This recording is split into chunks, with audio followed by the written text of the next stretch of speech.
The Upper Berth by F. Marion Crawford. Chapter 1. The Mystery of Cabin 105. We were all tired after a long dinner one evening, but nobody wanted to go home. Then somebody shouted, "Bring the cigars!" It was Brisbane, a big, strong man. Everybody turned to look at him. Lighting his cigar, he said, "It's strange, you know. We all stopped talking. It's strange. He said again. People are always asking if anyone's seen a ghost. Well, I have." Somebody said, "Tell us the story, Brisbane." We lit our cigars, ordered another bottle of champagne, and listened to his story. When I used to travel to America, I liked to sail on certain ships. The Kamchatka used to be my favorite. It isn't my favorite now, and I never want to travel on it again. I remember it was a warm morning in June. When I went on board, I told the steward the number of my cabin, 105. He nearly dropped my suitcase. "Well, God help you," he said quietly. I thought he might be drunk, but I said nothing and followed him. Cabin 105 was a large room with 2 berths with curtains around them. Mine was the lower one. That morning the cabin seemed empty and depressing, and I didn't like it. I gave the steward some money, and he thanked me. "I'll try to make you comfortable," he said, and then added quietly, "if that's possible in this cabin." I was surprised, but again I thought he was drunk. I was wrong. Our voyage began. On the first day, everything was normal. That night I was tired and went to my cabin early. I noticed another suitcase by the door and a walking stick and an umbrella in the berth above mine. I wasn't happy because I had wanted to be on my own. Who was my companion? I decided to stay awake and see. Later, I was lying in bed in the dark when he came in. He was tall, very thin and pale, with fair hair and a beard and grey eyes. He looked like the type of man who makes money on Wall Street or by gambling. I decided I didn't want to talk to him. "If he gets up early, I'll get up late," I said to myself before I went to sleep. During the night, a loud noise suddenly woke me up. It was the other man jumping out of bed. Then I heard him unlock the cabin door. He ran out very fast, leaving the door open. I heard his footsteps along the passage. I got up angrily to close the door and went back to sleep. When I woke up, it was still dark. The air was damp and I felt cold. There was a strange smell in the cabin, like old seawater.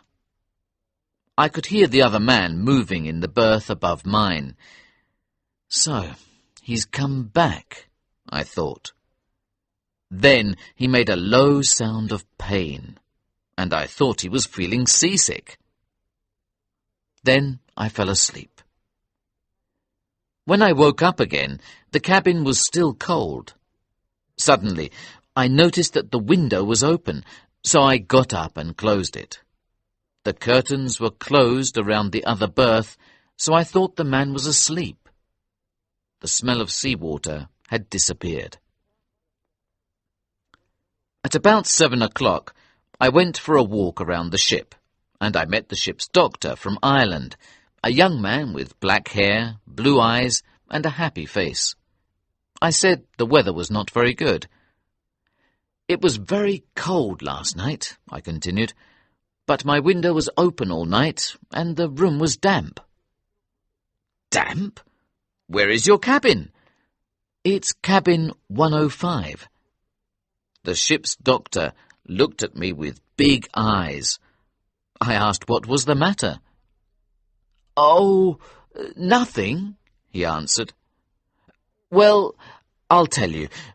Everybody has complained about that room on our last 3 trips. Good.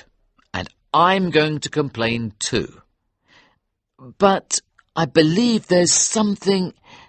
no, I mustn't frighten you." "Oh, you won't frighten me. If I get a bad cold, I'll come to you." We laughed, and I offered him a cigar. Then he asked me if I had a roommate. "Yes, a strange man who runs out in the middle of the night and leaves the door open." The ship's doctor gave me a curious look. "Did he come back?" "Yes, he was there when I woke up." "Look, my cabin is big enough for 4 people. You can sleep there tonight." I was really surprised. Why was he so anxious about me? I thanked him and said my cabin was fine. There was nothing wrong with it. "We doctors aren't superstitious," he said, "but please don't sleep in 105. Come and stay in my cabin." "But why?" "Because the last 3 people who slept there went overboard." I looked at him to see if he was joking, but he looked very serious. I said, "I really don't think I'll be the 4th person to go overboard." "I think you'll change your mind before we arrive in America," he said. After breakfast, I went to my cabin to get a book. The curtains around my roommate's berth were still closed, so I thought he was asleep. As I came out, I met the steward, who said the captain wanted to see me in his cabin. "I want to ask you a favour," said the captain when I arrived. "Your roommate has disappeared. Did you notice anything strange about him?" "Has he gone overboard?" I asked, remembering the ship doctor's story. "Yes, I think so." "That's incredible! He's the 4th person." And I told him the story of cabin 105. I also told him what had happened to me in the night. "That's the same story the other roommates told me," the captain said. "Nobody saw the man last night. The steward found his berth empty this morning and looked for him, but he's disappeared. Please don't tell the other passengers. I don't want my ship to get a bad reputation for suicide. You can sleep in any cabin you like for the rest of the voyage. Is that all right?" "Thank you, Captain, but my cabin is empty now, so I'll stay there." The captain tried to change my mind, but I told him I was happy to have the room to myself. I asked him if the steward could remove my roommate's things and do something about the damp and the window. After I left the captain, I saw the ship's doctor, and we played cards. I went to my room late. Chapter 2. The Cabin of Terror. In my cabin, I thought of the tall man, now dead somewhere in the ocean, and I opened the curtains around his berth. It was empty. Suddenly, I noticed that the window was open and secured with a hook. Angry, I went to look for the steward. I showed him the window. "Why is it open?" I shouted. "I'll report you to the captain." The steward was frightened, and he closed the window. "Nobody can keep this window closed at night, sir. Look, is that locked or not? You try it and see, please." The window was securely locked. "Well, you'll see that in half an hour it'll be open again, and secured, too. That's the horrible thing, sir. It is secured with the hook." I checked the window again. If I find it open in the night, I'll give you £10. But it's impossible. We said good night and I went to bed. I tried to sleep, but I couldn't. Sometimes I looked at the window. It was closed, and I smiled, thinking of the steward's story. As I was falling asleep, I suddenly felt some cold air and sea water on my face. I jumped out of bed, and the movement of the ship threw me onto the sofa under the window. It was open and secured with the hook. I was surprised, but not scared. I closed the window and locked it.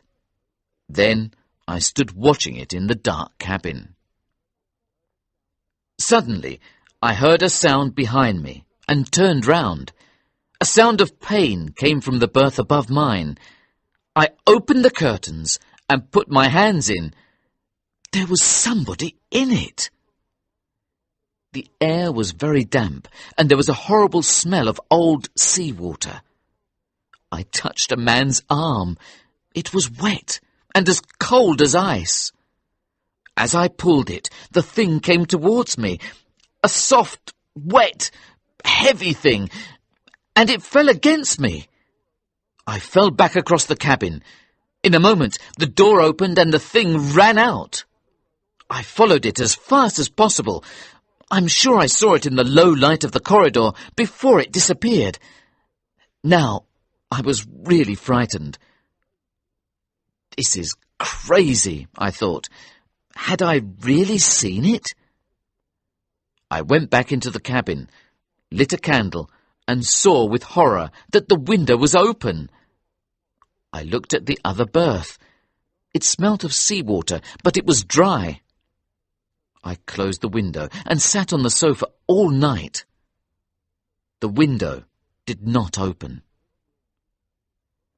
When dawn came, I got dressed and went on deck, where I saw the ship's doctor. "You were right, Doctor," I said. "There's something very strange about cabin 105. "Did you have a bad night?" he asked. So I told him everything. Then I asked if he believed me. "Yes, of course. You must come and stay in my cabin tonight." "Why don't you come and stay in mine for one night? Help me to understand what happened." "I'm sorry, but no, I don't want to see any ghosts." I laughed at him. "Do you really believe it was a ghost?" "Can you explain it then?" he asked angrily. "No, you can't." "But you're a doctor, a man of science. You must know there's a rational explanation." "There isn't a rational explanation. I hope you find somebody to help you. Good morning, Mr. Brisbane." And the ship's doctor continued his walk. I didn't want to spend another night in my cabin, but I was obstinate and decided to do it alone. I couldn't find anybody to help me. Later, I met the captain and told him this. "I'll stay with you tonight," he said, "and we'll see what happens. I think we can find out what's wrong with that berth." He brought a carpenter to the cabin and told him to examine the berth very carefully. When the carpenter finished his work, he said, "In my opinion, it's better to lock the door with some big screws. 4 people have died already. This cabin is haunted." "I'll try it for one more night," I answered. I was feeling better now because I had the captain's company for the night. He was a calm, brave man, and he really wanted to solve the mystery. I was smoking a cigar at about 10 o'clock that evening when he came to speak to me. "This is a serious problem, Mr. Brisbane," he said. "We've lost 4 passengers on 4 trips, so we must find out what's wrong. If nothing happens tonight, we'll try tomorrow. Are you ready?" We went down to cabin 105. The captain closed the door and locked it. He put my big suitcase in front of the door and sat on it, so nothing could get out. The window was closed. I opened the curtains around the other berth and put my lamp there. Then I checked around the cabin and under my bed and the sofa. Nobody can come into the cabin, nobody can open the window, and only you and I are in the cabin, I said. Very good, answered the captain calmly. So, if we see anything, it's only our imagination, or something supernatural. Do you really believe it's something supernatural? I asked sleepily. No, I don't. What are you looking at? I didn't answer. I was looking at the window. Was the lock really beginning to turn, or was it my imagination? Yes, perhaps it was. Very slowly. So slowly that I wasn't really sure. It's moving, the captain cried. But what's that smell? I can smell old seawater. Can you? Yes. It's strange because the cabin is dry, I said. Just then my lamp suddenly went out. As I stood up to get it, the captain jumped up with a loud cry of surprise. I turned and ran towards him as he called for help. He was trying to stop the window from opening, but the lock was turning against his hands. Suddenly, the window opened. The captain, his face very pale, stood by the door so nobody could escape. "There's somebody in that berth!" he shouted, his eyes big and scared. "Stand by the door while I look. It won't escape." But I jumped up and put my hands into the upper berth. Inside there was something ghostly and horrible, and it moved in my hands. It felt like the body of a drowned man, cold, soft and wet from a long time in the water. I held on to it tightly, but it was as strong as 10 men, and it moved. A smooth, wet thing with a putrid smell and dead white eyes that stared at me, and wet hair over its dead face. It pushed against me, put its arms around my neck, and forced me back. I fought with the thing, but it was too strong, and finally I fell and let it go. It moved quickly towards the captain. He tried to hit it, but he fell down with a cry of horror. As the thing stood over the captain, I almost screamed with terror, but I had no voice. Suddenly, the thing disappeared. It seemed to go through the window, but I don't know how that was possible. The captain and I lay on the floor for a long time. When I moved at last, I knew my arm was broken. I stood up and tried to help the captain. He wasn't injured, but he was in a bad state of shock. That's the end of my story. The ship's carpenter put 4 big screws in the door of 105, and no passengers slept in it again.